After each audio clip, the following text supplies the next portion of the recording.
Good evening. I'm coming to you for a special edition of Fresh Natural Live with some tragic news. Many of you who are football fans and particularly Dallas Cowboy fans may have heard of the tragic death of Marion Barber III. It was the cause of death was ruled as a heat stroke. I'll go into the details of this after the station break, so just stay tuned. We'll get some more insight on Marion Barber III's death.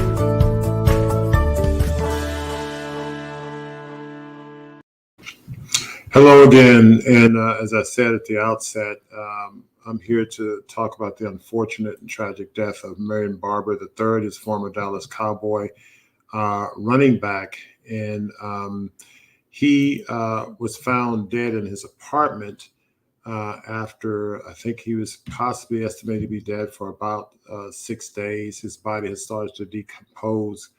So Newsbreak, dead of a heat stroke, according to a medical report. The former Dallas Cowboy running back, Marion Barber, died of a heat stroke.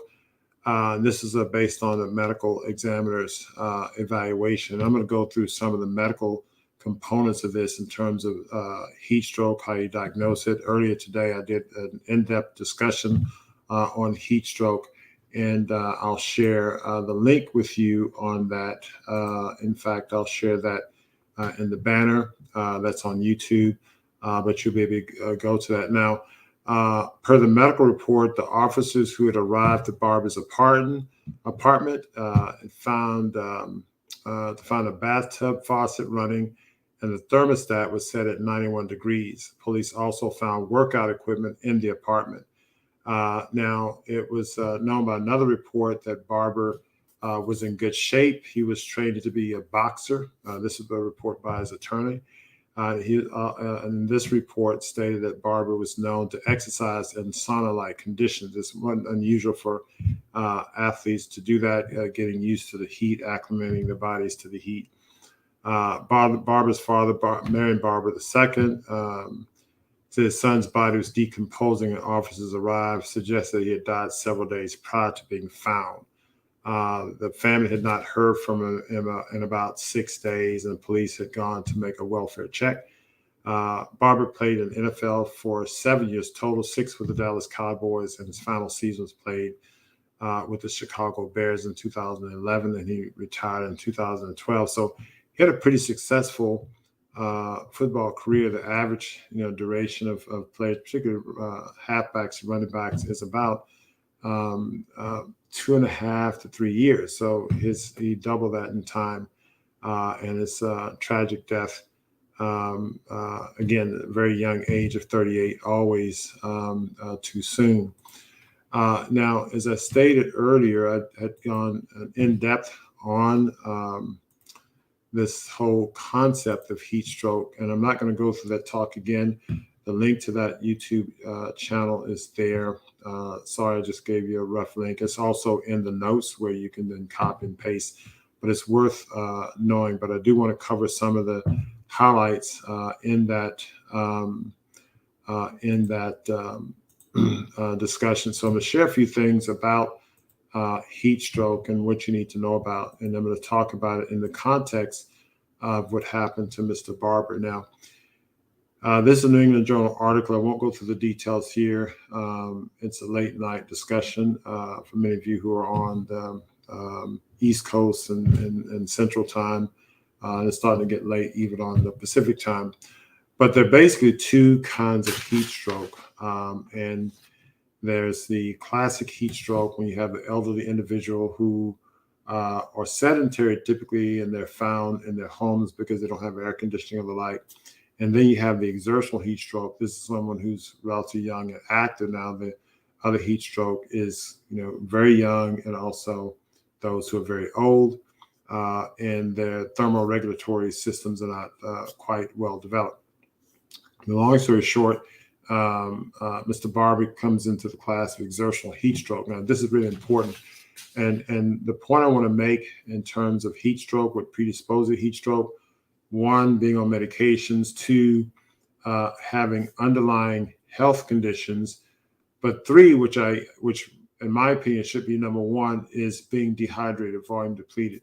The one thing that you can perhaps change, let's say there's a hot day or hot 5 days, a heat storm comes and hits you wherever you are, is that you may not be able to buy central air conditioning, and maybe get some ice packs to keep yourself cool.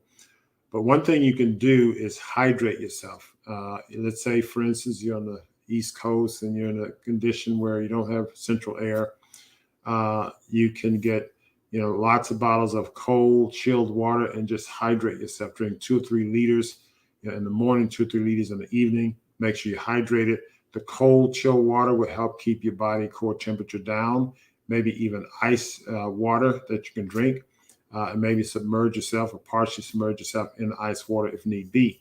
So keeping your core temperature down, keeping your body hydrated, these are the things that can help mitigate the onset of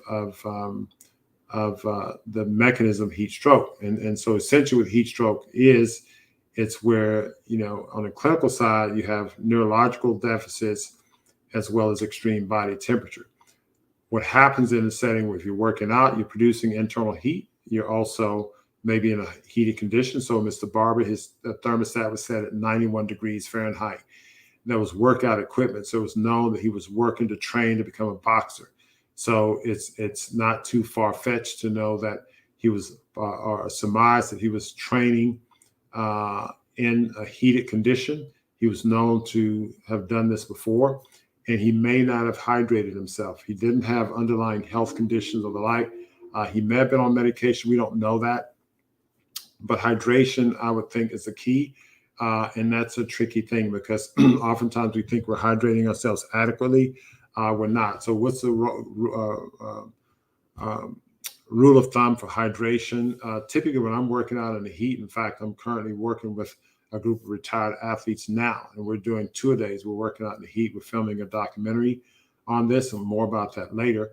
But the long story short, we consume about 2 to 3 liters of fluid before going and hydrating, before going and working out.